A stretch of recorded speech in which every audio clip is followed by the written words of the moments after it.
So, with me, what I want you to do, I want you to just take a big deep breath in. So breathing in.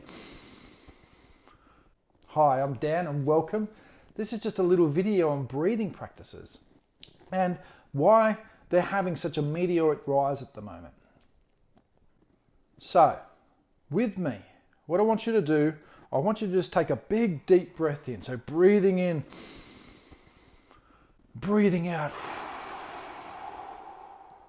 And in with me again. And out. And in again. And out. And this time we're really extending the out breath. I want you to double the the length of the out breath as you're breathing out. Normal deep breath in, and really extend it as long as you can. Doing that a few more times. So breathing in normal, really extend as long as you can until there's nothing left in your stomach. And then breathing in again, breathing out as long as you can. And then one more deep breath in.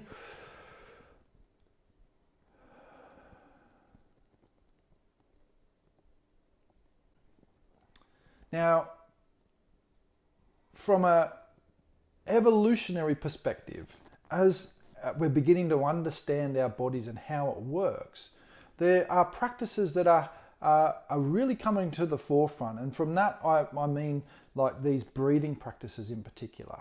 Now, as you probably felt just then, even just a couple of minutes of applied application in a certain way actually makes you a bit more energized. It relaxes the mind a bit. It takes your mind off of whatever you're worried about right now. It relaxes you. It stimulates what we call the parasympathetic system, or in particular the vagus nerve, which sort of runs down the back and down into your diaphragm and into the lungs and the heart and goes all the way through the body. Vagus, Latin for wandering, wanders all the way through your body and is part of the sort of relaxation response system. And so as we breathe, it relaxes us. It relaxes our mind. And why it's having such a meteoric rise? Because it's simple and we can be stimulated from it very quickly. We have a mind that loves to be stimulated. That's what it does. It loves stimulation. It loves to be filled with things.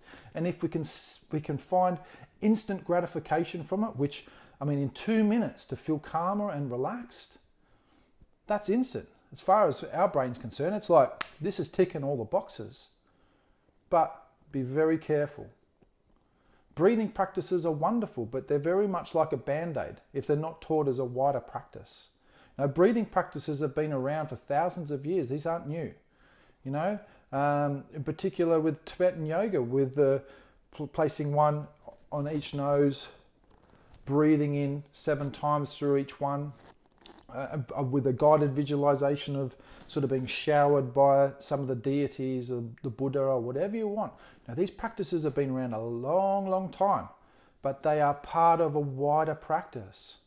Unfortunately, these days, what I'm seeing when I'm speaking to people is people are using these breathing practices as a form of distraction.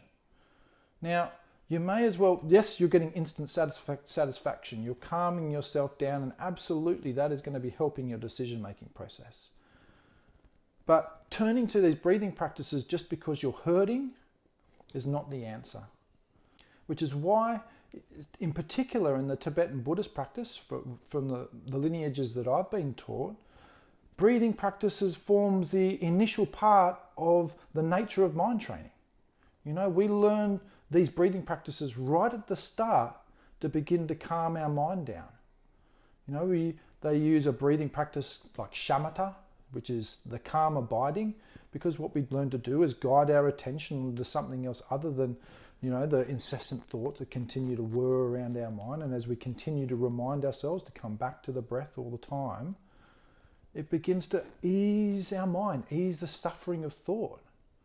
And then what happens as we ease the suffering of thoughts with these sort of breathing practices, we then move into Vipassana, which is the analytical style practice, where we begin to focus on what is it that's making me feel like this, you know, exploring the emotions. Now, even some of the wonderful practices like Tara Brach's rain meditation, or I've done one called Love, which is all about exploring and understanding, you know, why am I reacting like this, and beginning to feel up against it so I don't need to just breathe to get rid of it.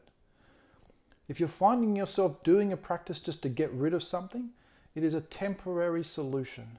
And I would say that go and seek out meditation and mindfulness, because you may find that over the long term, as you're beginning to use these breathing practices, it's giving you the opportunity for the analytical stuff. You know, it's throwing up this idea, okay, I'm nice and relaxed, maybe this is my opportunity for exploration, rather than trying to explore it at the height of the anxiety or on the height of the stress. Bring your stress levels down and explore ourselves. Explore and understand what is going on in my mind and my body. Now use the analytical practices, the contemplative practices to better get to understand you. Ultimately, that is the main reason, the main benefit for meditation and mindfulness, and to go through that systematic mind training, is to make your life simpler and ultimately happier. Yeah, not as a distraction. Don't use your breathing practice as another form of distraction. So I hope you enjoyed the video. Please like and subscribe. I'd love to hear your comments. What have you found with your breathing practices? They have had a meteoric rise of late. You know, and absolutely, we are stimulant creatures. We want it fast, we want it quick, we want to be stimulated, and the breathing practices do that. But it is a small part of us, yeah? And it forms part of a process. And you're starting to get into the process, which is incredible. But please keep going. Have an amazing rest of your day, and I look forward to seeing you on another one of my videos real soon.